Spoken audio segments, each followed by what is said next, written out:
La MONUSCO, mission de l'Organisation des Nations Unies pour la stabilisation en République démocratique du Congo, est totalement engagée à soutenir la mise en œuvre des engagements pris à Doha et à Washington. Pour le secrétaire général adjoint des Nations Unies en charge des opérations de maintien de la paix, le respect et la mise en œuvre du cessez-le-feu sont une étape indispensable pour que l'aide humanitaire soit livrée aux populations de l'Est conformément aux normes du droit international humanitaire. Nous avons d'abord parlé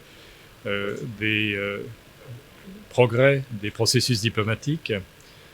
les accords et les engagements pris à Washington, à Doha, l'engagement actif des partenaires internationaux, l'Union africaine,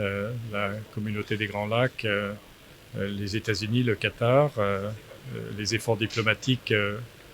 importants auxquels les Nations Unies sont pleinement associées.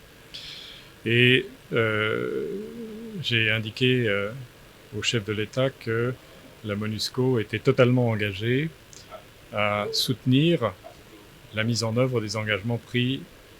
à Doha et à Washington, et notamment à soutenir le respect et la mise en œuvre du cessez-le-feu, puisque c'est une étape indispensable pour que la situation des populations soit améliorée, pour que l'aide humanitaire puisse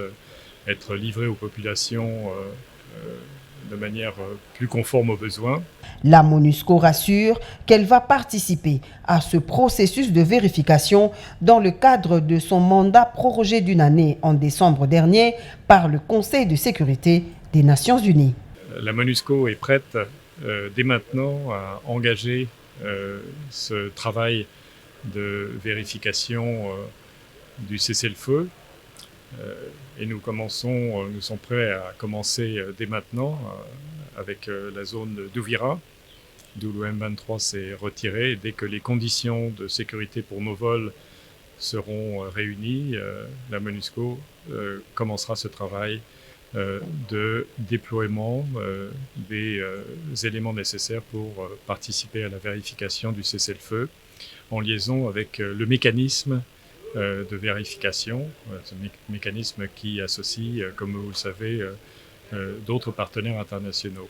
Accompagné de Madame Viviane Van de Peer, chef intérimaire de la MONUSCO depuis fin décembre 2025, Jean-Pierre Lacroix a salué l'excellente coopération avec les autorités congolaises. Il annonce qu'il se rendra ce mercredi à Beni au Nord Kivu et en Ituri dans le cadre de son travail de protection des civils en liaison avec les autorités nationales établies.